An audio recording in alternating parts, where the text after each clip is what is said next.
The master Prakash classes YouTube channel आप सभी भावी अध्यापकों का स्वागत करता है। उत्तर प्रदेश सुपर टेट के प्रैक्टिस सेट को सॉल्व कर रहे सभी अभ्यर्थी फटाफट जुड़ जाएं और अन्य साथियों को वीडियो को शेयर कर दें जिससे अन्य साथी भी आपके जुड़ सके। तो चलिए हम लोग जो श्रृंखला शुरू किए हैं सुपर टेट का उसका ये अगला प्रैक्टिस सेट आप लोग के लिए उपस्थित है और आप लोग भी हमेशा की तरह कमेंट बॉक्स में उत्तर करते चलेंगे। चलिए तो यहाँ पे हिंदी का पहला पोर्शन है, इसमें 1 और 2 प्रश्न जो है यानी पहला और दूसरा क्वेश्चन नंबर इसमें ये काव्यांश से लिया गया है। ये काव्यांश है आपके स्क्रीन पर, इसको आराम से पढ़ेंगे। उसके बाद जो है कमेंट बॉक्स में उत्तर जो भी होगा उत्तर कमेंट करके बताते चलेंगे। उम्मीद है कि पढ़ लिए होंगे, नहीं पढ़ पा रहे हैं तो वीडियो को रोककर आराम से पढ़ लेंगे, उसके बाद कमेंट बॉक्स में उत्तर करेंगे।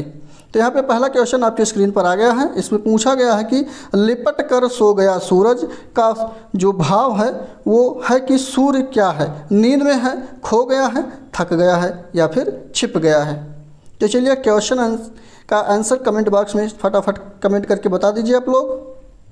तो यहाँ पे सूर्य जो है वो छिप गया है, यही इसका तात्पर्य है कि लिपट कर सो गया सूर्य का भाव है। ऑप्शन नंबर डी बिल्कुल सही ऑप्शन। और इसी के साथ अगला क्वेश्चन आपकी स्क्रीन पर है। इसमें गरजते घन घना घन घन घन में अलंकार कौन सा है। वैसे देखिए बात करते हैं तो यहाँ पे शब्दों का जैसे घन घन घन शब्दों का जो है रिपीटिशन हुआ है, तो और शब्दों के साथ साथ बात करते हैं यहाँ पे वैसे शब्दों का जिसमें रिपीटेशन होता है वो तो अलग है, बट यहाँ पे वर्णों का भी मतलब क्या कह सकते हैं अक्षरों का भी जैसे घा घा ना ना ये सभी हुआ है। तो यहाँ पर अलंकार जो होगा वो अनुप्रास अलंकार हो जाएगा। क्लियर, तो क्या हो जाएगा अनुप्रास अलंकार। ऑप्शन नंबर यहाँ पे भी बिल्कुल सही हो जाएगा। यहाँ पे वर्णों की आवृत्ति हुई है। क्लियर, घा का। इसी के साथ अगला प्रश्न आपका इस स्क्रीन पर है। यहाँ पे देखिए, मैं किसी योजना को अधूरा नहीं छोड़ता, किस प्रकार का वाक्य है। तो ये विविधात्मक है, निश्चयवाचक है, प्रश्नवाचक है या फिर निषेधात्मक है। तो यहाँ पे ऑप्शन कमेंट करके आप लोग आंसर बताइए। बहुत अच्छे। तो यहाँ पे डी ऑप्शन निषेधात्मक वाक्य ये उदाहरण है। क्यों? क्योंकि यहाँ पे नहीं लग गया इसलिए नेगेटिव सेंटेंस बन गया, नेगेटिव नकारात्मक वाक्य हो जाएगा। जैसे मैं किसी योजना को अधूरा नहीं छोड़ता, तो ये निषेधात्मक है। ऑप्शन नंबर डी बिल्कुल सही ऑप्शन। अगला प्रश्न है, यहाँ पे ये जो चिन्ह दिख रहा है आपको इस ब्रैकेट के अंदर, ये चिन्ह का नाम क्या है। हंस पद है, प्रश्नवाचक है, उद्धरण है या फिर अर्धविराम है। कमेंट करके बहुत अच्छे से आप लोग बताइए और हमें उम्मीद है कि इस क्वेश्चन का आंसर आप लोग कमेंट बॉक्स में ज़रूर बताएंगे। तो यहाँ पे ये अर्धविराम का चिन्ह है। ऑप्शन नंबर डी बिल्कुल सही ऑप्शन होगा।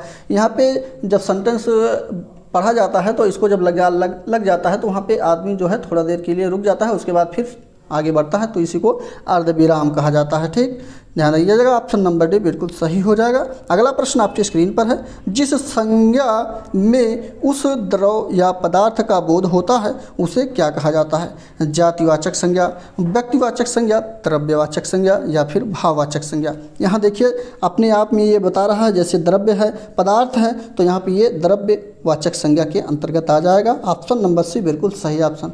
ज़्यादा इसमें कुछ परेशानी नहीं है।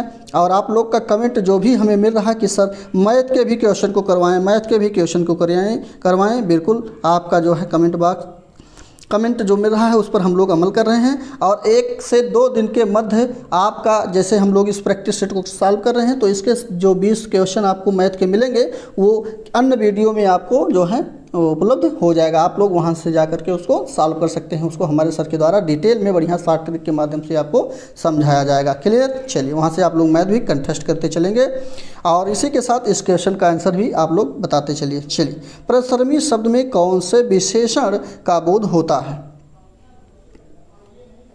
तो यहाँ पे मेहनती हो गया, जो परिश्रम करता हो या पुरुषार्थी, ये सभी जो हैं वो गुणवाचक विशेषण के अंतर्गत आएंगे। ऑप्शन नंबर यहाँ पे पहला बिल्कुल सही हो जाएगा। हमें उम्मीद है कि सारे क्वेश्चन आपको समझ में आ रहे हैं। नहीं समझ में आता, जो भी जिस प्रकार से कोई भी दिक्कत हो कमेंट बॉक्स में कमेंट करके आप लोग अपनी राय देते रहेंगे। नेक्स्ट प्रश्न है, मीरा जोर से हंसी, यह वाक्य किस क्रिया का समुचित उदाहरण है। अकर्मक का, प्रेरणार्थक का, द्विकर्मक का या फिर सकर्मक का। चलिए आंसर बताइए फटाफट कौन सा सही हो जाएगा। बहुत अच्छे।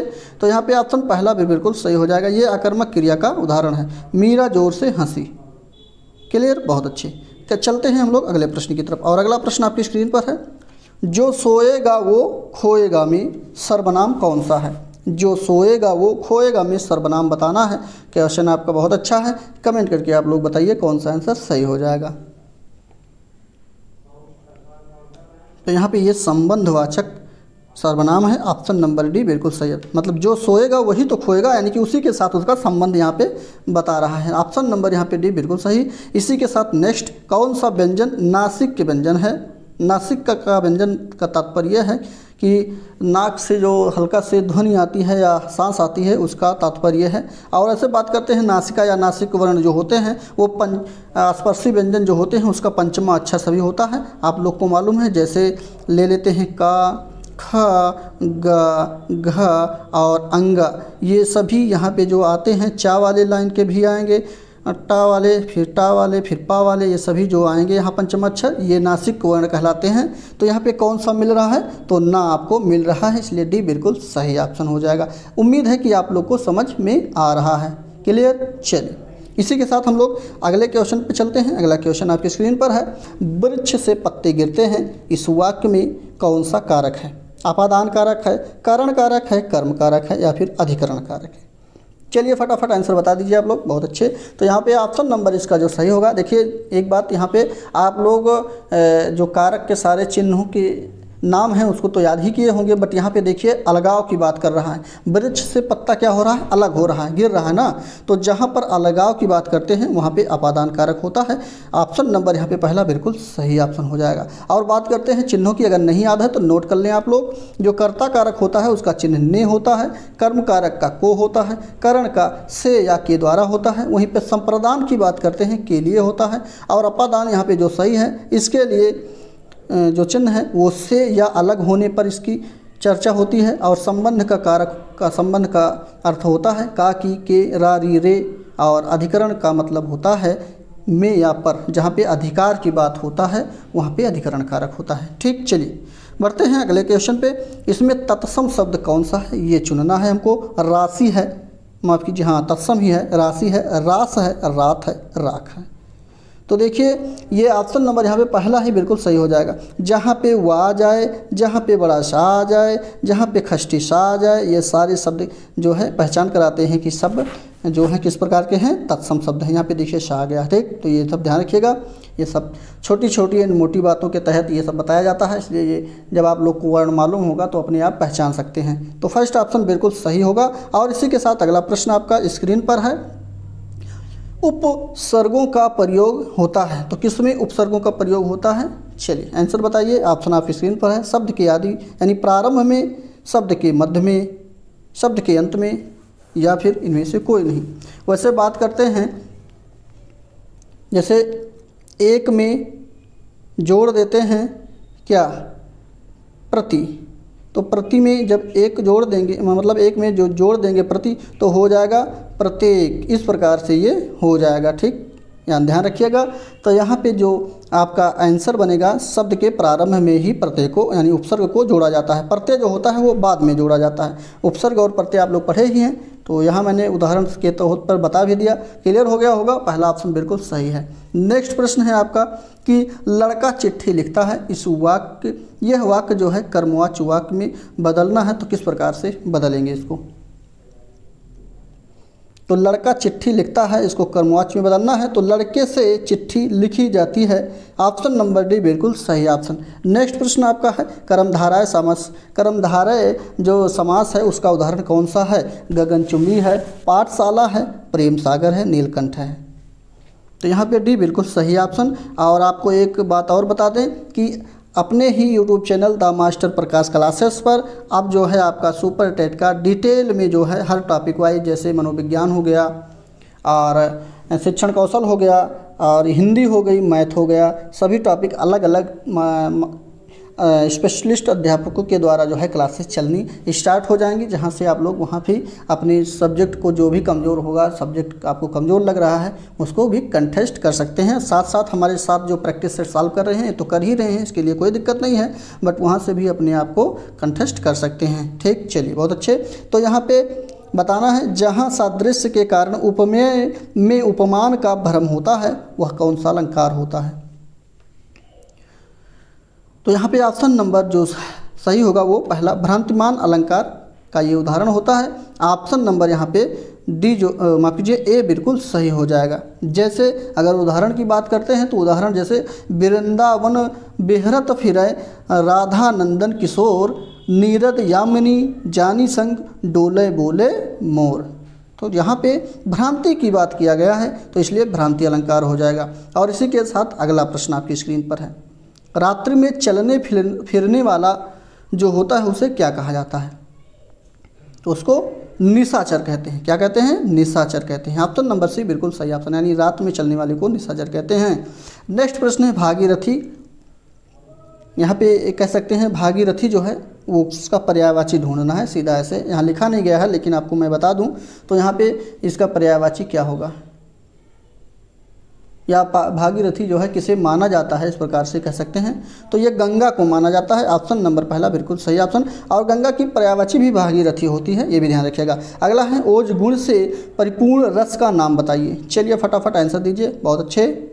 तो शांत है, वीर है, श्रृंगार है, या इनमें से कोई नहीं। तो यहाँ पे ओज गुण का जो उदाहरण है वो भी वीर रस का ऑप्शन नंबर भी बिल्कुल सही हो जाएगा। वीर रस का उदाहरण है। और इसी के साथ अगला प्रश्न आपकी स्क्रीन पर आ गया है। चलिए कमेंट करके फटाफट आंसर दीजिए। और वीडियो अच्छा लग रहा है तो वीडियो को शेयर करना बिल्कुल मत भूलिए। सबसे पहले थम्स अप का बटन दबा दीजिए आप लोग। चलिए बहुत अच्छे। मेरे राम का मुकुट भीग रहा है, किसका ललित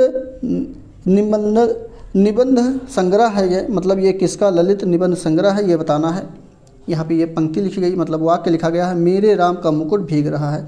तो ये जो पंक्ति है ये किस निबंध से लिया गया है? राम वृक्ष बेनीपुरी का है, ये कुबेर नाथ का है, विद्यानिवास मिश्रा का है, रवि या फिर हरिशंकर परसाई का है। तो यहाँ पे सी बिल्कुल सही ऑप्शन विद्यानिवास मिश्रा का है। ऑप्शन नंबर सी बिल्कुल सही होगा। और इसी के साथ अगला प्रश्न आपकी आचरण की सभ्यता, जो ये क्या लिखा गया है, निबंध ही है। आचरण की सभ्यता ये निबंध नहीं है, क्या कहते हैं, ये साहित्य है। साहित्य मतलब क्या कहते हैं, गद्यांश है। तो ये किससे लिया गया है, किसके लेख हैं ये आचरण की सभ्यता, इसे बताना है। ये निबंध ही है, कोई दिक्कत नहीं है। तो यहाँ पे ऑप्शन नंबर 20 का भी बिल्कुल अध्यापक पूर्ण सिंह बिल्कुल सही ऑप्शन हो जाएगा। इन्हीं की ये रचना है, ओनली निबंध है। ठीक, चलिए इंग्लिश के क्वेश्चन को हम लोग कवर करते हैं। और पहला जो है ये पोएट्री लिखी गई है। पोएट्री को आप लोग आराम से पढ़ेंगे। पोएट्री यहाँ से लेकर यहाँ तक पढ़ना है आप लोग को। तो उम्मीद है पढ़ लिए होंगे, नहीं पढ़े हैं तो वीडियो को रोकर आराम से पढ़िए। अच्छा यहाँ तक नहीं है, थोड़ा माफ़ कीजिए, यहाँ तक है ये। उसके बाद क्वेश्चन आंसर यहाँ पे सिनोनिम बताना है इसका। एडवेंचर का सिनोनिम क्या होगा? तो यहाँ पे पहला ऑप्शन बिल्कुल सही हो जाएगा, एक्सप्लोरेशन बिल्कुल सही हो जाएगा। और इसी के साथ नेक्स्ट प्रश्न आपका कंजक्शन, सुइटेबल कंजक्शन, यानी कंजक्शन को भरना है। यहाँ खाली स्थान है, इस पर कौन सा कंजक्शन भरा जाएगा? He did not succeed in the examination. उसके बाद फिर इसकी मतलब वो स्पेस खाली जगह है। He worked hard. तो यहाँ पे ऑप्शन नंबर बी सही हो जाएगा। ठीक, ये भरा जाएगा। इसी के साथ नेक्स्ट प्रश्न आपका है, इसमें आपको सब्जेक्ट और प्रेडिकेट ढूंढना है कि सब्जेक्ट है ये कि प्रेडिकेट है। ये सेंटेंस है आपका, आई shot an arrow into the air. तो ये सब्जेक्ट है या प्रेडिकेट है या दोनों है, कौन सा है कमेंट करके बताइए हम। तो यहाँ पे ये आई जो लगा है, ये आई जो लगा है ये सब्जेक्ट है। क्या है? सब्जेक्ट हो। तो इसी से ये बन जाएगा ऑप्शन नंबर भी सब्जेक्ट बिल्कुल सही हो जाएगा। और इसी के साथ नेक्स्ट प्रश्न आपकी स्क्रीन पर है। चलिए बताइए आंसर फटाफट, कौन सा सही हो जाएगा? सही प्रोनाउन को भरना है। यहाँ पे प्रोनाउन कौन सा सही होगा? तो यहाँ पे ऑप्शन नंबर जो सही होगा सी बिल्कुल बी भरा जाएगा। He said we can not live without air. सी सही होने के साथ नेक्स्ट प्रश्न 25 नंबर का प्रश्न आपकी स्क्रीन पर है। यहाँ पे आपको सही आर्टिकल भरना है। द होगा, ए होगा, एन होगा या फिर नो आर्टिकल होगा। नो आर्टिकल का तात्पर्य है कि कोई भी आर्टिकल यहाँ पे यूज नहीं किया जाएगा। सीधा सीधा सेंटेंस अपने आप में सही है। तो यहाँ पे द का प्रयोग किया जाएगा। The Ganga is for north India what the Krishna is for south India. Option number पहला बिल्कुल, इसका तात्पर्य है कि गंगा जो नदी है ये उत्तर भारत में बहती है और कृष्णा नदी जो है ये साउथ यानी दक्षिण भारत में बहती है। यहाँ पे यही सेंटेंस है। ऑप्शन नंबर पहला बिल्कुल सही ऑप्शन। नेक्स्ट प्रश्न आपकी स्क्रीन पर, ये पैसेज यानी कंप्रीहेंशन का पैसेज है। इसको आप लोग आराम से पढ़ेंगे, कोई दिक्कत नहीं है। यहाँ से आपको पढ़ना है। उम्मीद है पढ़ लिए होंगे। बढ़ते हैं नेक्स्ट पेज पे। नेक्स्ट पेज यहाँ से है, इसको भी पढ़ लीजिए और साथ साथ क्वेश्चन भी आपका यहाँ पे है। Who was J.M.. बैरीज, तो यहाँ पे ये कौन थे बैरीज, जे.एम. बैरी कौन थे ये बताना है। बहुत अच्छे। तो यहाँ पे ऑप्शन नंबर जो सही होगा वो कौन सा सही है, चलिए फटाफट बताइए। तो वो एक जो है नोबलिस्ट थे। ऑप्शन नंबर सी बिल्कुल सही, क्या थे, नोबलिस्ट। और इसी के साथ अगला प्रश्न आपकी स्क्रीन पर है। इसको जो है फेमिनिन में क्या बनाएंगे, LASS है, इसका फेमिनिन क्या होगा, तो इसका फेमिनिन लैड हो जाएगा। ऑप्शन नंबर फर्स्ट सही होगा। नेक्स्ट 28 नंबर का क्वेश्चन आपकी स्क्रीन पर है। आई मस्ट स्टार्ट, उसके बाद स्पेस है, down to reach the station in time. 28 का ऑप्शन नंबर बी एट बिल्कुल सही ऑप्शन होगा। और इसी के साथ नेक्स्ट प्रश्न है, find the correct sentence. 29 number का ऑप्शन नंबर डी बिल्कुल, यू में माफ कीजिए, you Tom and I ate sweet. Option number D बिल्कुल सही। और इसी के साथ नेक्स्ट प्रश्न 30 नंबर का प्रश्न है आपको यहाँ पे, suitable for the given word of sentence, यानी कौन सा सेंटेंस सबसे सही इसके लिए होगा। यहाँ पे देखिए सेंटेंस के लिए, यानी आ केयर फॉर ऑल डिजीज़, यानी कि सभी बीमारियों के लिए कौन सा सही होगा। तो यहाँ पे डी बिल्कुल, none of these, option number D बिल्कुल सही हो जाएगा। यहाँ पे कोई भी सही नहीं है। चलिए इसी के साथ हम लोग क्वेश्चन अगले पोर्शन पे बढ़ते हैं। अगला क्वेश्चन आपका संस्कृत का है और इसके संस्कृत के केवल आंसर को हम लोग बताएंगे, आप लोग पढ़िएगा और हमारे आंसर से मिलान करिएगा। जो भी कमेंट होगा आपका उसको कमेंट बॉक्स में लिखते रहिएगा, देखिएगा कितने आंसर आपके सही बन रहे हैं संस्कृत के 10 प्रश्न में। तो यहाँ पे पहला जो है, यहाँ पे इसका पर्यायवाची बताना है, तो इसकी पर्यायवाची जो है वो मृग हो जाएगा। कुरंगह का पर्यायवाची क्या होगा, मृग होगा। क्लियर, चलिए बहुत अच्छे। नेक्स्ट प्रश्न है, ये सेंटेंस है और ये सेंटेंस किस सूक्ति से लिया गया है ये बताना है। मृच्छ कटिकम है, उसके बाद किराजुतरनीयम है, नेक्स्ट अभिज्ञान शकुंतलम, उसके बाद नीति शतकम। तो ये जो लिया गया है ये पंक्ति ली गई है बी ऑप्शन से, किरातार्जुनीयम से, ठीक है। तो ऑप्शन नंबर भी बिल्कुल सही। नेक्स्ट प्रश्न है, पंच धातु जो लिखी गई है ये किस प्रकार का लकार है, मतलब लट लकार जो है ये किस माध्यम में है, किस पुरुष में है, कौन सा वचन है, ये किस रूप में है ये बताना है। बहुत अच्छे। तो यहाँ पे ऑप्शन नंबर सी बिल्कुल ये सही हो जाएगा। इसी के साथ अगला, ये विसर्ग का स्थान क्या होता है, यानी विसर्ग जो होता है इसका स्थान कौन सा है बोलने का, तालु है, मूर्धा है, ऊष्टा है, कंठा है। चलिए फटाफट आंसर दीजिए। बहुत अच्छे। तो यहाँ पे ये ऑप्शन नंबर डी बिल्कुल सही हो जाएगा।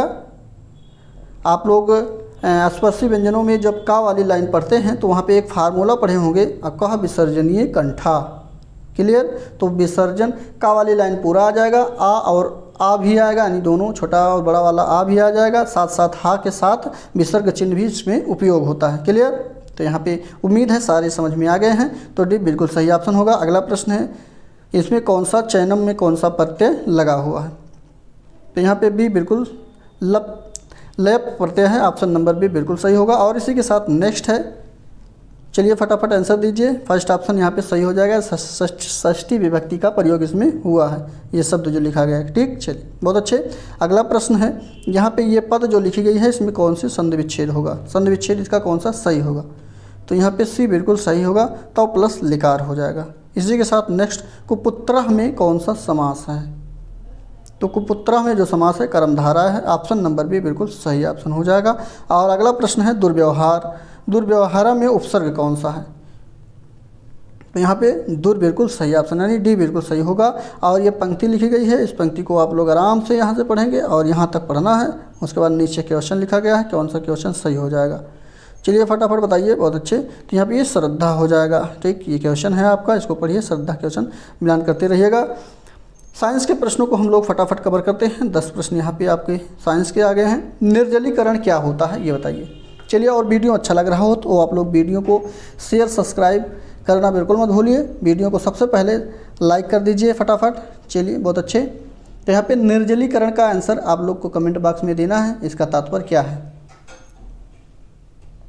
तो इसका तात्पर्य यह होता है, इसका अर्थ यह है कि किसी अणु से पानी जब हट जाता है उसी को हम लोग निर्जलीकरण कहते हैं, यानी कि पानी का हटना किसी भी अणु से निर्जलीकरण कहलाता है। तो ऑप्शन देखिए कहाँ पे सही हो जाएगा, तो सी ऑप्शन देखिए, एक अणु में से पानी का हटाना जो होता है निर्जलीकरण कहलाता है। ऑप्शन नंबर सी सही होगा। नेक्स्ट प्रश्न है, दो परमाणुओं के बीच जो बंध की प्रकृति होती है वो अधिक होती है किसमें?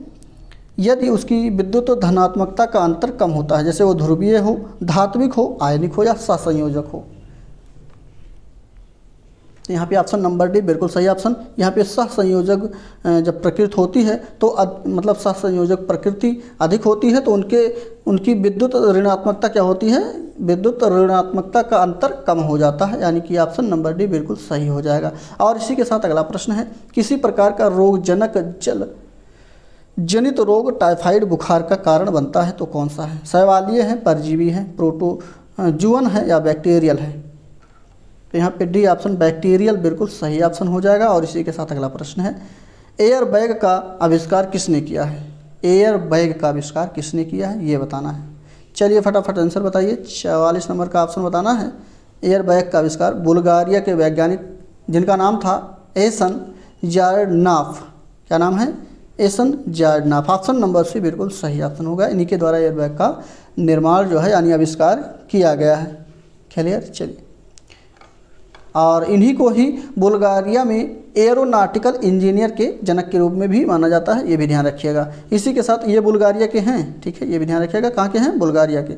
अगला प्रश्न आपकी स्क्रीन पर, पानी का क्वथनांक ऊंचाई पर कम क्यों हो जाता है?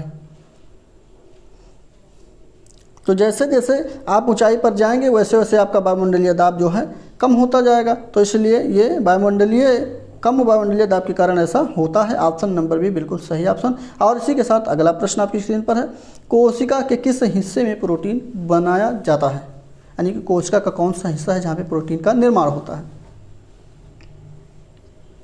चलिए, वैसे मृत की थैली जो होती है उसको लाइसोसोम कहा जाता है, और प्रोटीन का निर्माण जहाँ पे होता है वो आपका राइबोसोम है। यहाँ पे रिबोसोम लिखा गया है, राइबोसोम, इसको ध्यान रखिएगा। आप लोग राइबोसोम पढ़ रहे हैं इसलिए सी बिल्कुल सही ऑप्शन राइबोसोम, इसको सही कर लीजिएगा।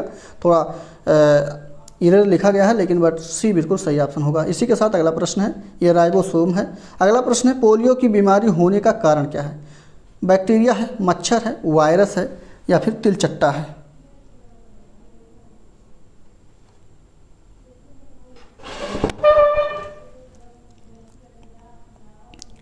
तो पोलियो की जो बीमारी होती है इसका मुख्य वाहक जो है, मुख्य कारण जो हैं वो आपके वायरस होते हैं। ऑप्शन नंबर सी बिल्कुल सही ऑप्शन। क्लियर? बहुत अच्छे। अगला प्रश्न है, हे फीवर, यहाँ देखिए ध्यान से, हे फीवर ये किसका संकेतक है? वृद्धावस्था का, कुपोषण का, एलर्जी का, फिर अत्यधिक कार्य करने की?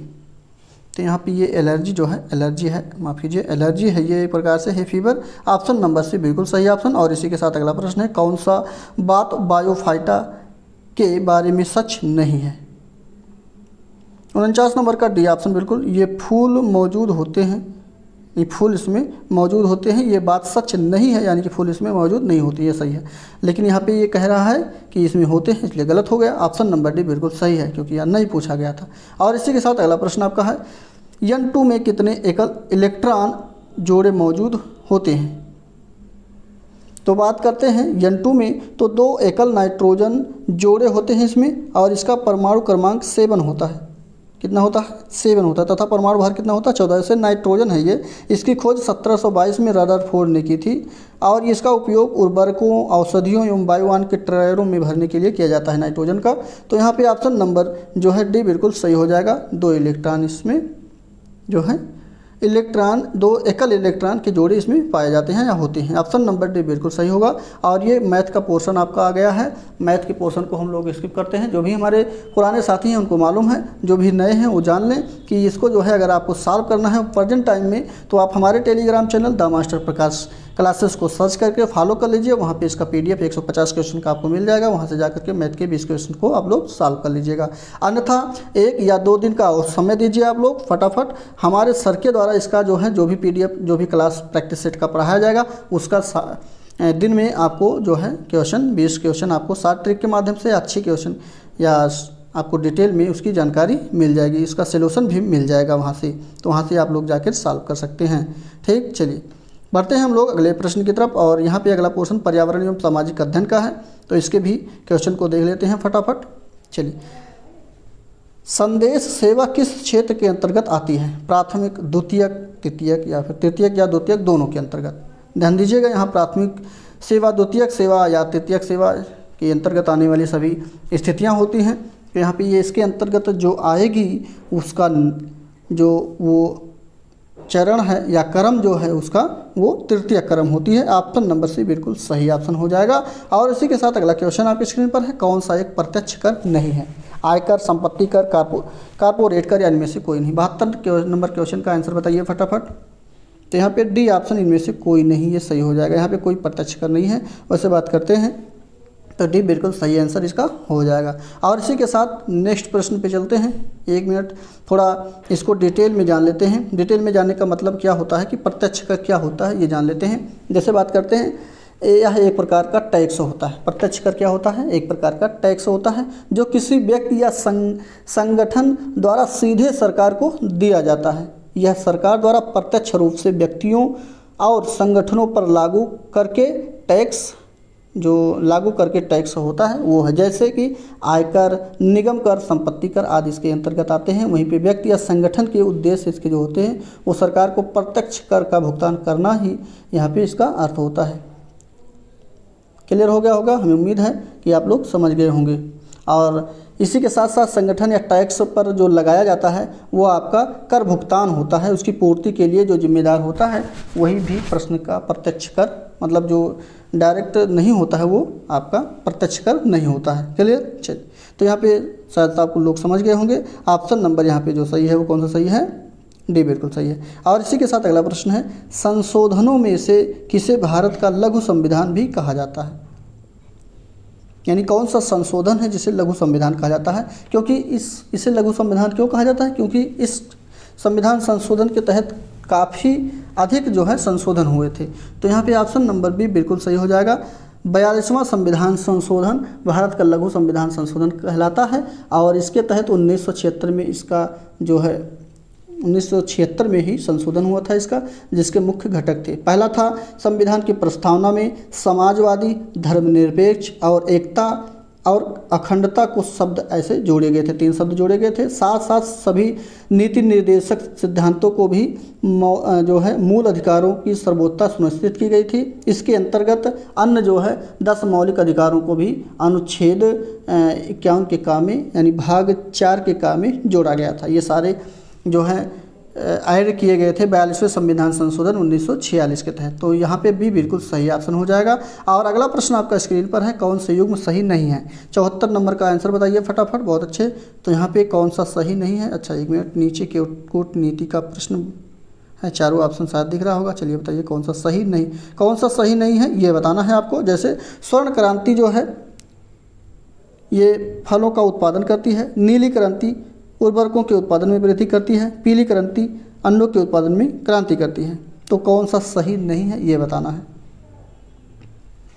तो यहाँ पे दूसरा और तीसरा ये दोनों सही नहीं है, यानी डी बिल्कुल सही ऑप्शन। और स्वर्ण क्रांति जो है वो फलों के उत्पादन के लिए जानी जाती है। क्लियर? चलिए, तो यहाँ पे ऑप्शन नंबर डी बिल्कुल सही ऑप्शन हो जाएगा। और इसी के साथ अगला प्रश्न आपका है,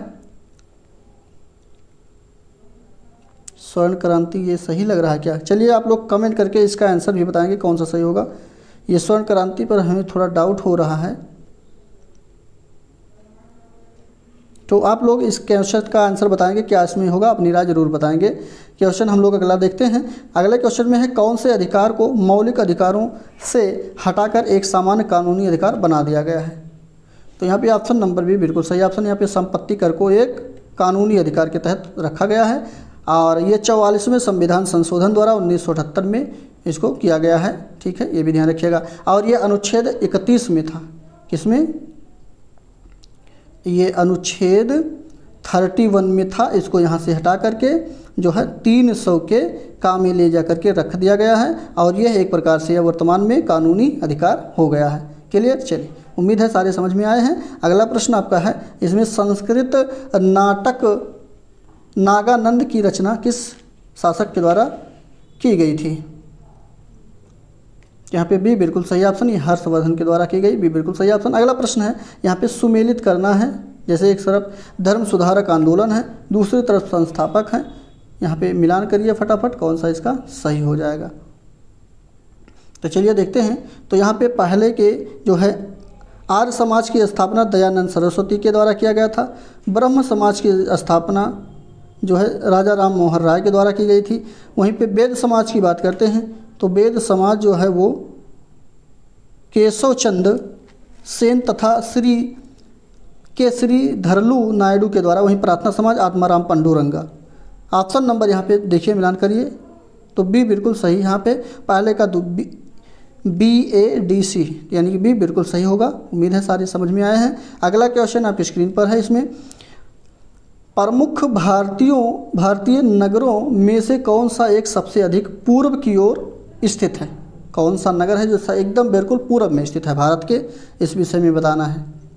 चलिए बताइए फटाफट। बहुत अच्छे। तो यहाँ पे ये जो स्थित है पूर्व में वो लखनऊ है आपका। ऑप्शन नंबर जो है सी बिल्कुल सही ऑप्शन। क्लियर। चलिए बहुत अच्छे। और चलते हैं अगले प्रश्न की तरफ। मध्य प्रदेश कितने राज्यों के साथ अपनी सीमा साझा करता है? तो मध्य प्रदेश जो राज्य है ये राज्य 5 राज्यों के साथ अपनी सीमा साझा करता है। ऑप्शन नंबर पहला बिल्कुल सही ऑप्शन हो जाएगा। और ये उत्तर प्रदेश, छत्तीसगढ़, महाराष्ट्र, गुजरात और राजस्थान के साथ अपनी सीमाओं को साझा करता है। वहीं पे बात करते हैं राज्यों में 48 ज़िले हैं। किसमें? मध्य प्रदेश में कितने ज़िले हैं? 48 ज़िले हैं और 8 डिवीज़नों में इसको बांटा गया है। इसी के साथ इसका जो मध्य प्रदेश की राजधानी है वो आपका भोपाल है, ये भी ध्यान रखिएगा। इसी के साथ नेक्स्ट प्रश्न आपका, भारत के नियंत्रक एवं महालेखा परीक्षक की नियुक्ति कितने वर्षों के लिए की जाती है? 2 वर्ष, 4 वर्ष, 6 वर्ष, 5 वर्ष। तो इनकी नियुक्ति को जो की जाती है वो 6 वर्ष के लिए की जाती है। ऑप्शन नंबर यहाँ पे जो सही हो जाएगा वो कौन सा सही है? सी बिल्कुल सही हो जाएगा। नेक्स्ट हम लोग शिक्षण कौशल को देखेंगे। इसके भी प्रश्न यहाँ पे आ गए हैं आपकी स्क्रीन पर। चलिए बताइए। शिक्षण कौशल में आप लोग अगर एक प्रकार से वाकई में सही से अच्छी तरह से एक अध्यापक का जो है बनना चाहते हैं तो आपके लिए ये शिक्षण कौशल बहुत ही महत्वपूर्ण है। इसको आप लोग को एकदम अच्छे से कंटेस्ट कर लेना है। इसमें कुछ होता नहीं है। बस ये ध्यान रखिए कि बच्चे के हित के लिए या उसकी ज़िंदगी के या हित के लिए, अच्छाई के लिए जो भी संभव हो वही ऑप्शन यहाँ पे सही होता है। बस ये इतना ध्यान रखिएगा, क्वेश्चन आपका कभी भी गलत नहीं होगा। चलिए देखते हैं। जैसे क्वेश्चन को हम लोग कवर करेंगे तो उसमें समझ में आएगा आप लोग को। जैसे शिक्षण को यहाँ ध्यान दीजिएगा। देखिए बताया ही गया पहले क्वेश्चन में आपको मिल गया कि शिक्षण को आनंददायक, मनोरंजक और रुचिपूर्ण बनाने के लिए एक उत्तम प्रविधि कौन सी, यानी कि उत्तम विधि कौन सी है? व्याख्यान प्रविधि, खेल एवं गति प्रविधि, या फिर स्पष्टीकरण प्रविधि, अवलोकन एवं निरीक्षण प्रविधि, यानी कि विधि है। कौन सी विधि सबसे सही है? तो यहाँ पे जब खेल के साथ बच्चों को सिखाएंगे किसी चीज़ को खेल करके या गतिविधि से, तो यहाँ पे सबसे वो आनंददायक, मनोरंजक और रुचिपूर्ण होगा। तो बी बिल्कुल सही ऑप्शन। मैंने अभी शुरू में ही बता दिया कि ऐसा कुछ करना है जिससे बच्चे अधिक प्रभावित हों और उनको जो है मन भी लगे और आनंदित होकर वो पढ़ाई भी करें। तो ये ऐसे प्रश्नों को हमें यहाँ पे चूज करना है जो भी सही हो जाएगा। यहाँ पे अगला प्रश्न है आपकी स्क्रीन में, बाल विकास का अर्थ क्या होता है? तो बाल विकास का अर्थ होता है बच्चे के संपूर्ण विकास, चाहे वो उसके वृद्धि के हो या मानसिक वृद्धि की हो, संज्ञानात्मक वृद्धि को हो, शारीरिक वृद्धि, किसी भी प्रकार की वृद्धि हो, तो संपूर्ण विकास की जहाँ पे बात करता है वही आपके बाल विकास का अर्थ होता है। ऑप्शन सी बिल्कुल सही ऑप्शन। इसी के साथ नेक्स्ट प्रश्न, यशपाल समिति रिपोर्ट 1993 का नाम क्या था? तो यहाँ पे इसका जो नाम था वो बहुत अच्छा नाम था, बिना बोझ के शिक्षा। ऑप्शन नंबर बी बिल्कुल सही ऑप्शन। क्लियर। चलिए यहाँ पे ऑप्शन नंबर बी बिल्कुल सही। नेक्स्ट प्रश्न है, क्रियापरक आधारित शिक्षण विधि कौन सी है? प्रोजेक्ट विधि, किंडरगार्टन विधि, किंडरगार्टन है, खेल विधि है, ये सभी हैं। तो 84 का ऑप्शन नंबर डी बिल्कुल सही हो जाएगा। ये सारे सही हो जाएंगे। इसी के साथ नेक्स्ट प्रश्न है, खेल शिक्षण विधि के प्रतिपादक कौन हैं? खेल शिक्षण विधि के प्रतिपादक कौन हैं? तो यहाँ पे बी बिल्कुल फ्रोबेल साहब हैं। ऑप्शन नंबर यहाँ पे बी बिल्कुल सही हो जाएगा। मनोवैज्ञानिक फ्रोबेल ने ही खेल शिक्षण विधि के प्रतिपादक के रूप में जाने जाते हैं। ऑप्शन नंबर बी बिल्कुल सही ऑप्शन। और इसी के साथ अगला प्रश्न है, जिला शिक्षा तथा प्रशिक्षण संस्थान DIET डाइट जिसको हम लोग कहते हैं, किसकी सिफारिश के अनुपालन में स्थापित किए गए थे?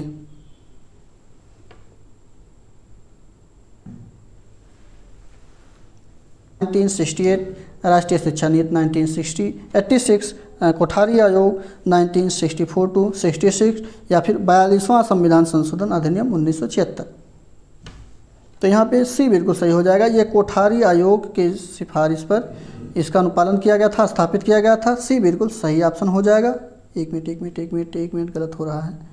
नहीं, कोठारी आयोग नहीं है, ये राष्ट्रीय शिक्षा नीति 1986 है। क्लियर, इसको आप लोग सही कर लीजिएगा, इसमें संशोधन कर लीजिएगा। इसी के तहत इसकी स्थापना की गई थी, अन्यथा गलत हो जाएगा। क्लियर, चलिए हम दूसरा को समझ रहे थे, तो यहाँ पे भी बिल्कुल सही है। और इसी के साथ अगला प्रश्न है, किस प्रकार का मूल्यांकन पठन की कमियों का पता लगाने के लिए प्रयुक्त होता है? 87 का आसन कौन सा सही होगा?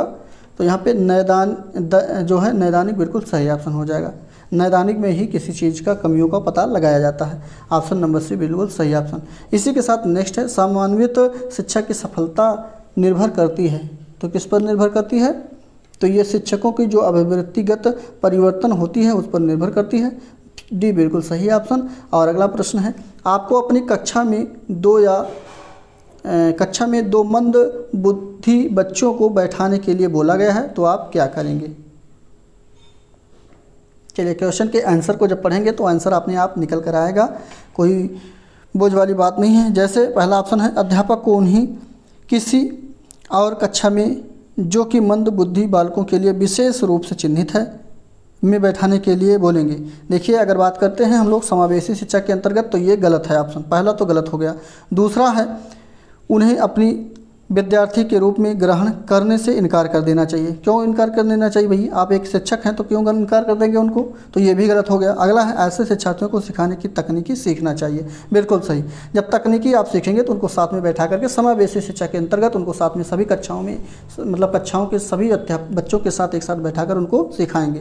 तो यहाँ पर सी बिल्कुल सही ऑप्शन होगा। डी में से कोई नहीं, ये गलत है, सी बिल्कुल सही है। इसी के साथ अगला प्रश्न है आपका, योगात्मक मूल्यांकन को किस रूप में परिभाषित किया गया है? तो यहाँ पे इसको जो परिभाषित किया गया है, पहला ऑप्शन देखिए, कार्यक्रम के प्रभाव का मूल्यांकन करने या निर्देश के बाद छात्र के परिवर्तन को माप करने की प्रक्रिया के रूप में किया गया है। पहला ऑप्शन बिल्कुल सही। नेक्स्ट प्रश्न है बाल मनोविज्ञान का। यहाँ पे इसके क्वेश्चन को हम लोग देखेंगे। सबसे अच्छा क्वेश्चन आपकी स्क्रीन पर आ गया। चलिए बताइए फटाफट आंसर कौन सा सही हो जाएगा। यहाँ पे 20वीं शताब्दी को बालक की शताब्दी कहा जाता है। यह परिभाषा किसके द्वारा दी गई है? Very very very important question है। नोटबुक अगर खोल कर बैठे हैं आप लोग तो बिल्कुल नोट कर लें, अगर नहीं खोल कर बैठे हैं तो नोटबुक पेन लेकर बैठे और इसको नोट कर लें। यहाँ पे ऑप्शन नंबर इसका सी बिल्कुल, ये क्रो एंड क्रो के द्वारा कहा गया है कि 20वीं शताब्दी को बालक की शताब्दी कहा गया है। सी बिल्कुल सही होने के साथ नेक्स्ट प्रश्न है, क्लासिकल स्थिति का प्रतिपादक कौन है? क्लासिकल का तात्पर्य है शास्त्रीय अनुबंधन का सिद्धांत किसके के तो प्रतिपादक हैं वो कौन है? चलिए मैंने हिंट दे दिया आप लोग को। अब ये आप लोग टिक कर सकते हैं, ऑप्शन में लिख सकते हैं कमेंट बॉक्स में कौन सा सही होगा। और बात करते हैं कि इन्होंने जो प्रयोग किया था वो कुत्ते पर प्रयोग किया था, इतना भी आप लोग को बता दिया मैंने। चलिए बताइए आंसर अब कौन सा सही होगा। बहुत अच्छे। तो यहाँ पे ये इवान पावलोव के द्वारा किया गया है। ऑप्शन नंबर बी बिल्कुल सही। क्लासिकल स्थिति के प्रतिपादक इवान पावलोव हैं। ऑप्शन नंबर यहाँ पे बी बिल्कुल सही हो जाएगा। और इसी को ही शास्त्रीय अनुबंधन का सिद्धांत भी कहा जाता है। इसी के साथ साथ नेक्स्ट प्रश्न है कि सीखने का वह सिद्धांत जो पूर्ण रूप से और केवल अवलोकनीय व्यवहार पर आधारित है, तो सीखने के कौन सा सिद्धांत से ये संबंध रखता है? तो ये सीखने से व्यवहारवादी सिद्धांत से संबंध रखता है। ऑप्शन नंबर पहला बिल्कुल सही हो जाएगा। और व्यवहारवादी बात करते हैं तो ये इसी का संबंध है। ऑप्शन नंबर यहाँ पे पहला बिल्कुल सही हो जाएगा। चलिए चल। और इसी के साथ अगला प्रश्न आपका है, एक शिक्षिका अपनी कक्षा को प्रतिभाशाली बच्चों के योग्यताओं की उपलब्धि चाहती है, तो अपने उद्देश्य की प्राप्ति के लिए उसे क्या नहीं करना चाहिए? तो यहाँ पे ऑप्शन देखिए सारे दिख रहे हैं। चलिए बताइए उसे अपनी उपलब्धि के लिए क्या करना नहीं करना चाहिए, यहाँ पे ये बताना है। तो यहाँ पे विशेष ध्यान के लिए उन्हें समकक्षियों से अलग करना, यानी कि किसी भी बालक को अलग कक्षा में नहीं बैठाना चाहिए। अगर वो एक ही क्लास के हैं तो ये उनको नहीं करना चाहिए। ये ऑप्शन नंबर पहला ही सही हो जाएगा और अन्य पढ़ने की ज़रूरत नहीं है। साथ साथ अगला प्रश्न है आपका, व्यक्तिगत रूप से शिक्षार्थी एक दूसरे से किस प्रकार भिन्न होते हैं? किस प्रकार से भिन्न होते हैं? तो यहाँ पे जो भिन्न होते हैं वो विकास की दर से भिन्न होते हैं। ऑप्शन नंबर डी बिल्कुल सही ऑप्शन हो जाएगा। और इसी के साथ अगला प्रश्न है कि कौन सा विशिष्ट अधिगम विकलांगता का उदाहरण है? तो यहाँ पे अटेंशन जो है, अटेंशन डिफिसिट हाइपर डिसऑर्डर जो है, ये सबसे विकलांगता का उदाहरण है। ऑप्शन नंबर डी बिल्कुल सही। अगला प्रश्न है, सीखने का वह सिद्धांत जो पूर्ण रूप से और केवल अवलोकनीय व्यवहार पर आधारित होता है, सीखने के किस सिद्धांत पर संबंध है? पहला ऑप्शन ये व्यवहारवादी है। ये क्वेश्चन रिपीट हुआ है, अभी ऊपर के क्वेश्चनों में हम लोग देखे थे। पहला ऑप्शन बिल्कुल सही होगा। इसी के साथ अगला प्रश्न है, बाल मनोविज्ञान के आधार पर कौन सा कथन सबसे सही होगा? 98 का बताइए। प्रत्येक बच्चा विशिष्ट होता है और यह कथन मनोविज्ञान के आधार पर सबसे उत्तम होता है, यानी कि प्रत्येक बच्चा अपने आप में विशिष्ट है, चाहे वो पिछड़ा बालक हो, चाहे वो मंद बुद्धि का बालक हो, चाहे वो प्रतिभाशाली बालक हो, सभी अपने आप में विशिष्ट होते हैं। तो यहाँ पे प्रत्येक बच्चा विशिष्ट होता है, बी बिल्कुल सही ऑप्शन हो जाएगा। इसी के साथ अगला प्रश्न है कि पिछड़ा बालक वह है जो अपनी पाठशाली जीवन के मध्य 10 से लेकर 11 वर्ष की आयु में अपनी आयु के अनुरूप सामान्य कक्षा के नीचे की कक्षा का कार्य ना कर सके। तो यह कथन किसका है? यानी कि अपने क्लास के एक निचले क्लास के स्तर को भी वो कार्य नहीं कर पाता है, तो उसको पिछड़ा बालक कहा गया है। और वो किसके द्वारा कहा गया है ये बताना है। तो यहाँ पे ये सिरिल बर्ट के द्वारा कहा गया है। ऑप्शन नंबर यहाँ पे पहला बिल्कुल सही हो जाएगा। और इसकी बुद्धि लब्धि की बात करते हैं तो 85 से जो है इनकी बुद्धि लब्धि कम होती है। क्लियर? चलिए, बहुत अच्छे। अगला प्रश्न है, सिरिल बर्ट के अनुसार पिछड़े बालकों की बुद्धि लब्धि जो होती है वो कितनी होती है? तो यहाँ पे 85 से कम होती है, अभी ऊपर मैंने बता ही दिया है। ऑप्शन भी बिल्कुल सही ऑप्शन और क्वेश्चन भी आपको मिल गया है। साथ साथ यहाँ पे सामान्य ज्ञान समसामयिक की घटना यानी करंट अफेयर के क्वेश्चन को हम लोग थोड़ा तेज़ी के साथ करेंगे, क्योंकि ये पुराने क्वेश्चन आंसर यहाँ पे आपको करंट अफेयर का है। ये स्टैटिक जीके के रूप में आपके काम के लिए चीज़ें हैं, इसको स्किप बिल्कुल नहीं करना है। साथ में आप लोग बने रहिए, केवल देखते चलिए, आप लोग को कंठस्थ होता चला जाएगा। यहाँ पे पहला क्वेश्चन है, किस महापुरुष की जयंती पर राष्ट्रीय युवा दिवस के रूप में मनाया जाता है? चलिए, यहाँ पे पूछा जा सकता है कि राष्ट्रीय युवा दिवस किस दिन को मनाया जाता है, कमेंट करके आप लोग बताइए। और लेकिन यहाँ पे पूछा गया है कि किस दिन, मतलब किसके जन्मदिन पर मनाया जाता है।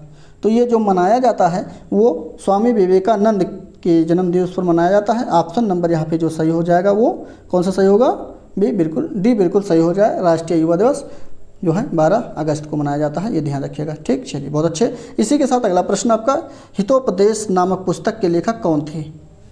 तो यहाँ पे बी नारायण पंडित ऑप्शन सही हो जाएगा, इसके लेखक यही हैं। अगला प्रश्न है यहाँ पे, भारत में एक समय पश्चिम बंगाल और आंध्र प्रदेश में सीमित नक्सलवाद अब इन राज्यों में भी फैल चुका है, तो कौन सा वो राज्य है?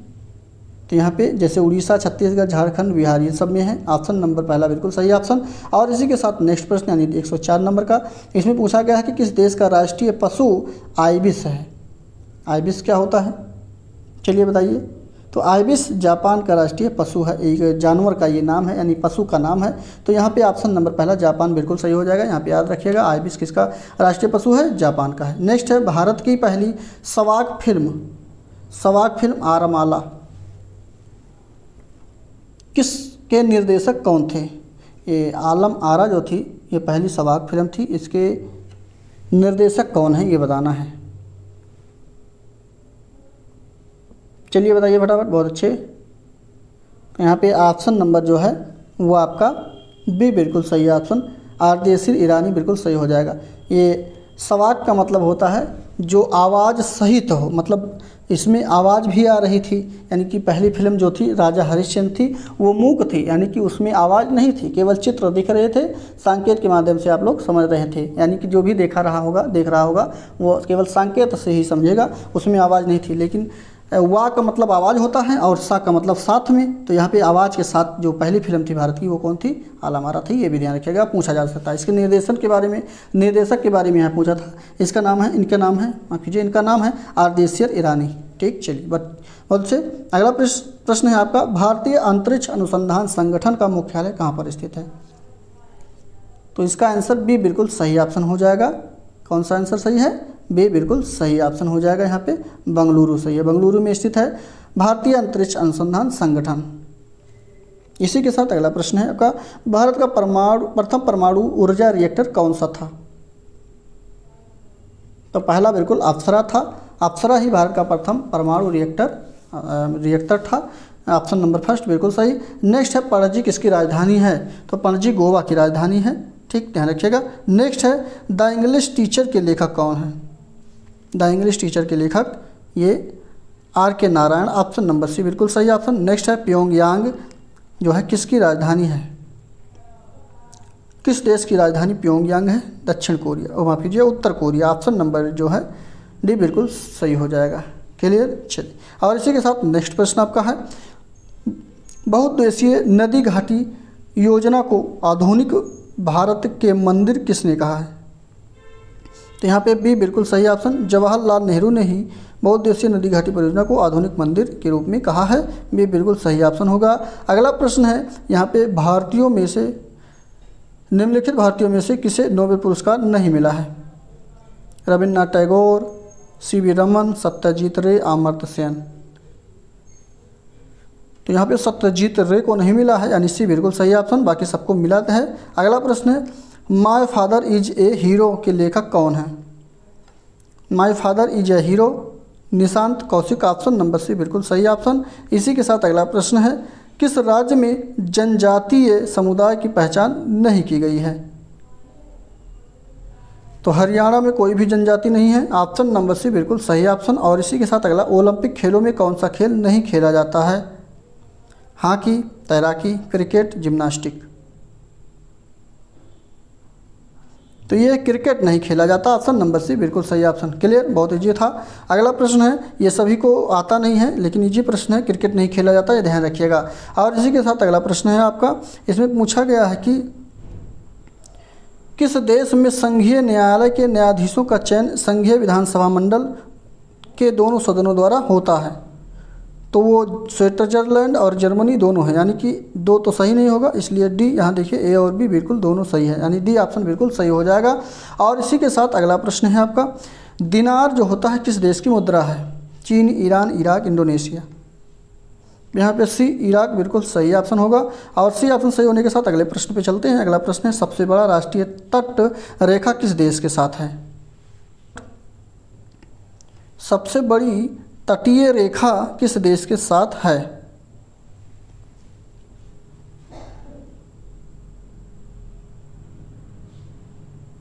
तो यहाँ पे सी कनाडा बिल्कुल सही हो जाएगा। सी ऑप्शन सही होने का सी, ये पूरे विश्व की बात किया गया है यहाँ पे, तो सी बिल्कुल सही ऑप्शन होगा। अगला प्रश्न है, विश्व की सबसे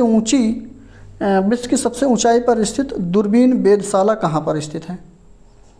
तो यहाँ पे ये भारत में स्थित है। ऑप्शन नंबर पहला बिल्कुल सही ऑप्शन। और ये हिमनद नुब्रा घाटी के उत्तर में स्थित है। ये लद्दाख का एक हिस्सा है। ठीक, यहाँ ध्यान रखिएगा। ऑप्शन नंबर पहला बिल्कुल सही ऑप्शन। और इसी के साथ नेक्स्ट प्रश्न है, भारत में रेलवे का सबसे लंबा प्लेटफार्म कौन सा है? तो यहाँ पे थोड़ा करेक्शन कर लीजिएगा आप लोग। पहले जो जहाँ लिखा गया है ये खड़गपुर था, बट यहाँ पे ये खड़गपुर वर्तमान में नहीं है, लेकिन इस ऑप्शन के अनुसार खड़गपुर सही होगा। अब आप लोग चेंज कर लीजिए, गोरखपुर है आपका। कितना, कौन सा है? गोरखपुर है। ठीक, चलिए गोरखपुर, इसको याद कर लीजिएगा। ये अब सही, ये बदल गया है, गोरखपुर सही है। ठीक, चलिए इसी के साथ अगले प्रश्न पे चलते हैं। अगला प्रश्न आपके स्क्रीन पर है। इसमें भारत में क्षेत्रफल की दृष्टि से सबसे छोटा केंद्र शासित प्रदेश कौन सा है? तो यहाँ पे लक्षद्वीप है। ऑप्शन नंबर भी बिल्कुल सही ऑप्शन हो जाएगा। और इसी के साथ एक मिनट, हाँ, इसी के साथ अगला प्रश्न है आपका, भारत का प्रथम तितली उद्यान कहाँ पर स्थित है? पहला ऑप्शन बन्नारघट्टा जैविकी उद्यान बेंगलुरु में स्थित है। यहाँ पे बन्नेरघट्टा होना चाहिए था। ऑप्शन नंबर पहला बिल्कुल सही option.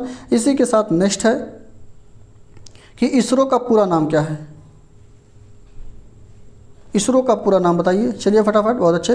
Indian Space Research Organisation, Indian Space Research Organisation, यानी कि डी बिल्कुल सही ऑप्शन हो जाएगा। इंडियन स्पेस रिसर्च ऑर्गेनाइजेशन इसका पूरा नाम है। इसी के साथ नेक्स्ट प्रश्न है, दमन और दीव के बारे में कौन सा कथन सत्य है? उम्मीद है सारे क्वेश्चन आपको दिख रहे हैं और ऑप्शन भी दिख रहा होगा, तो यहाँ पे भी बिल्कुल सही ऑप्शन हो जाएगा, यानी कि 2 और 2 बिल्कुल सही है। 1 मिनट ये कैसे कह रहा है भाई। 124 में गोवा, दमन और दीव ब्रिटिश आधिपत्य में न होकर पुर्तगाली आधिपत्य में थी। दमन और दीव के बीच खंबात की खाड़ी, इसकी राजधानी दमन, जिसे भारतीय सेना 1961 में स्वतंत्र कराया, और दमन और दीव के बीच खंबात की खाड़ी है तथा इसकी राजधानी दमन है। तो यहाँ पे ये वाला सही होना चाहिए, बी बिल्कुल।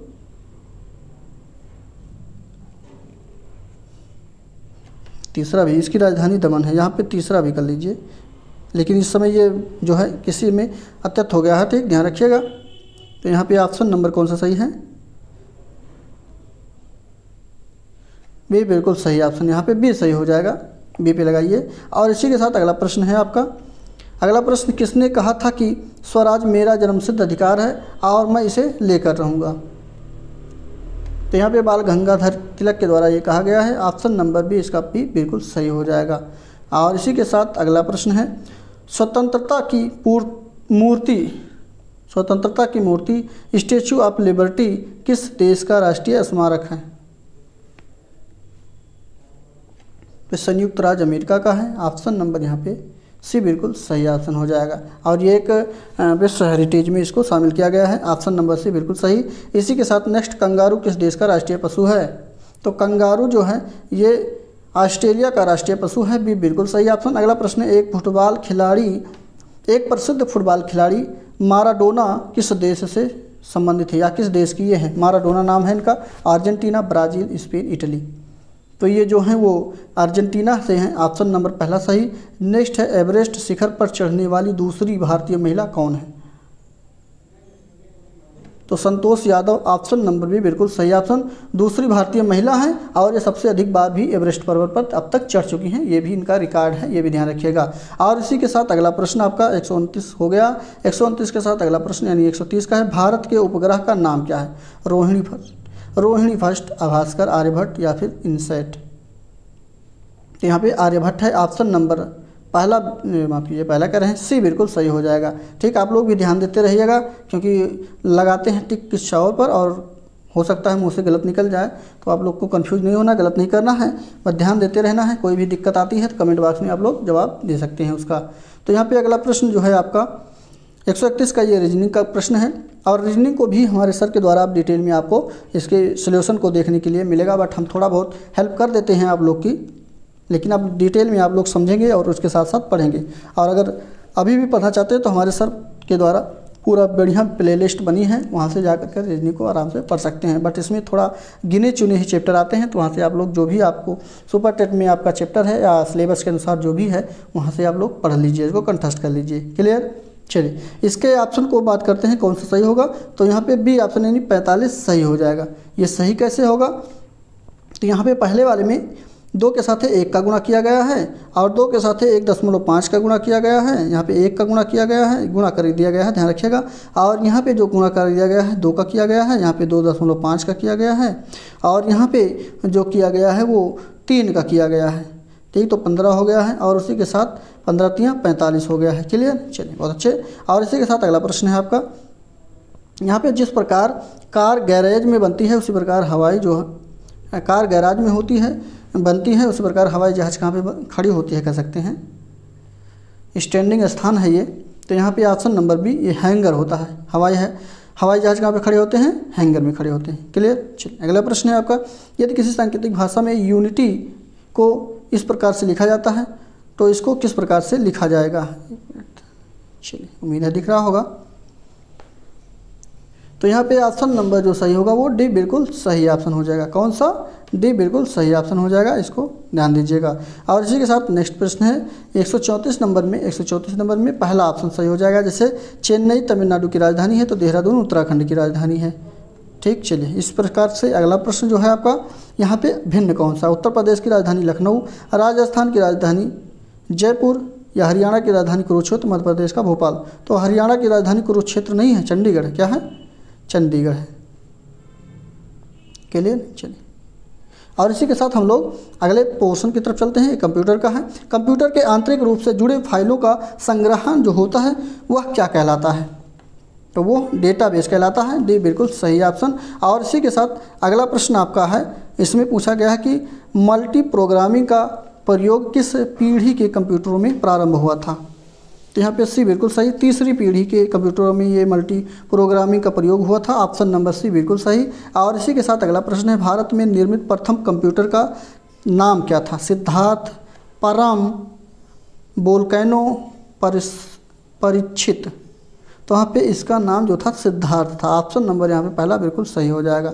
अगला प्रश्न है, इंसेट किसके लिए प्रयोग करते हैं? मतलब इंसेट जो होता है वो किसका प्रयोग करते हैं इसमें? तो यहाँ पे इसका प्रयोग जो पैकेट स्विचिंग के लिए करते हैं। पहला बिल्कुल सही ऑप्शन। और इसका आखिरी प्रश्न है ये कंप्यूटर का, एनालिटिक इंजन का निर्माण किसने किया था? तो चार्ल्स बेबेज के द्वारा किया गया है। ऑप्शन नंबर बी बिल्कुल सही ऑप्शन। और चार्ल्स बेबेज के ही द्वारा कंप्यूटर का भी निर्माण किया गया है, ये भी ध्यान रखिएगा।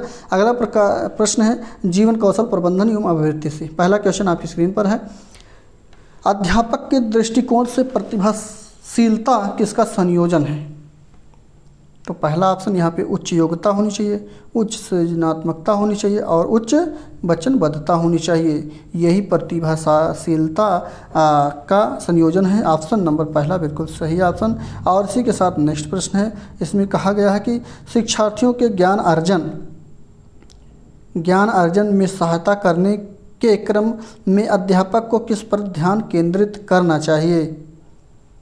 तो यहाँ पे जो ध्यान केंद्रित करना चाहिए वो शिक्षार्थियों को सक्रिय सहभागिता के लिए शामिल करना है, ध्यान पर केंद्रित करना चाहिए। सी बिल्कुल सही ऑप्शन होगा। और अगला प्रश्न आपके स्क्रीन पर है, इसमें जीवन कौशल शिक्षा की आवश्यकता किस लिए है? तो पहला ऑप्शन माफ़ कीजिए, इसका जो है 143 नंबर का डी ऑप्शन सही होगा। जीवन में चुनौतियों का प्रभावशाली रूप से सामना करना ही आवश्यकता होती है जीवन कौशल शिक्षा की। और इसी के साथ डी बिल्कुल सही ऑप्शन। अगला प्रश्न है आपका, शिक्षक का बर्ताव किस प्रकार से होना चाहिए? एक स्टूडेंट या एक प्रकार से कह सकते हैं विद्यार्थियों के प्रति निर्देशात्मक होना चाहिए, शिक्षाप्रद होना चाहिए, आदर्शवादी होना चाहिए, प्रशासनात्मक होना चाहिए। तो यहाँ पे आदर्शवादी होना चाहिए। सी बिल्कुल सही ऑप्शन। क्लियर। अगला प्रश्न है आपका, अभिप्रेरणा चक्र के संदर्भ में कौन सा कथन मतलब कौन सा क्रम सही है? थोड़ा छोटा करना पड़ेगा अन्यथा आप लोग को दिखेगा नहीं। वैसे क्वेश्चन के आंसर को बता दें तो यहाँ पे डी ऑप्शन इसका सही होगा। यहाँ पे आवश्यकता होती, उसके बाद प्रबल, जब आवश्यकता किसी चीज़ की होगी तो उसको आप लोग को पाने के लिए प्रबल प्रेरणा उत्पन्न होगा और उसके साथ उत्तेजना भी होगा। तो आप लोग उस उत्तेजना लक्ष्य भी होगा और उस लक्ष्य के साथ आप लोग उसकी उपलब्धि चाहेंगे, यानी कि उसको प्राप्त करना चाहेंगे। और यही उसके बाद जब वो आपको मिल जाएगा तो आपकी उत्तेजना में क्या हो जाएगी? कमी हो जाएगी। यही सही क्रम है। तो डी बिल्कुल सही ऑप्शन हो गया। उम्मीद है समझ में आया होगा। अगला प्रश्न है कि इसमें राजेश गणित की समस्या को हल करने के लिए पूरी तरह से संघर्ष कर रहा है। उसका आंतरिक बल जो उसे उस समस्या को पूरी करने से हल करने के लिए विवश करता है वो क्या है? प्रेरणा है, व्यक्तिगत विशेषंक है, संवेग है या प्रत्यक्षण है? तो यहाँ पे ये जो है उसका आंतरिक प्रेरणा है। प्रेरणा तो है लेकिन कौन सी प्रेरणा है? उसकी खुद की यानी आंतरिक प्रेरणा है। तो ऑप्शन नंबर पहला बिल्कुल सही ऑप्शन। और अगला प्रश्न है, शिक्षण का सत्तावादी स्तर कौन सा होता है? तो शिक्षण का सत्तावादी स्तर जो होता है वो पहला ऑप्शन शिक्षक केंद्रित होना चाहिए। ऑप्शन नंबर फर्स्ट बिल्कुल सही ऑप्शन। और इसी के साथ अगला प्रश्न है, इसमें व्यक्ति के कौन से मूल्य होते हैं? तो व्यक्ति के जो मूल्य होते हैं वो सी ऑप्शन होगा। ए और बी दोनों, जैसे संवैधानिक मूल्य भी होना चाहिए, मानवीय मूल्य भी होना चाहिए। तो सी बिल्कुल सही ऑप्शन यहाँ पे हो जाएगा। और इसी के साथ अगला प्रश्न है, इसमें पूछा गया है कि कौन सा तत्व है जो कक्षा में अधिगम हेतु सहायक हो सकता है? तो यहाँ पे भी बिल्कुल सही ऑप्शन। अध्यापकों द्वारा बच्चों की जो स्वतंत्रता को बढ़ावा देना व सहायता देना ही इसका सबसे अधिगम में सहायता प्रदान करने के लिए होता है, तो बी बिल्कुल सही ऑप्शन। और इसी के साथ इस प्रैक्टिस सेट का ये आखिरी प्रश्न है, आप लोग को कमेंट करके बताना है ये कौन सा आंसर सही होगा। चलिए फटाफट बताइए। जैसे क्वेश्चन लिखा गया है कि हम सभी में आवश्यकता के अनुसार अभिप्रेरणा की शुरुआत होती है, साथ साथ छात्र की वह आवश्यकता जिसे उसको सर्वप्रथम पूरा करना चाहिए वो किससे संबंधित है। यहाँ पे 3 ही ऑप्शन है और तीनों में ही बताना है, कोई दिक्कत नहीं है इसमें। तो ये अब्राहम मैस्लो के द्वारा इसको दिया गया था, जो है अभिप्रेरणा के जन्म का आवश्यकता के सिद्धांत को। तो यहाँ पे ऑप्शन नंबर जो सही होगा वो बी ऑप्शन यानी शारीरिक बिल्कुल सही ऑप्शन हो जाएगा। क्लियर। तो उम्मीद है कि ये सारे आपको समझ में आए हैं। तो हमारा वीडियो आपको कैसा लगा कमेंट बॉक्स में अपनी राय ज़रूर बताएं, और कितने आंसर इसमें आप लोग के सही हुए हैं ये भी ज़रूर बताइएगा। और अभी तक वीडियो को लाइक शेयर सब्सक्राइब नहीं किए हैं तो फटाफट कर लीजिए, और ऐसे ही हमारे साथ बने रहिए। मिलते हैं अगले प्रैक्टिस सेट के साथ, तब तक के लिए धन्यवाद।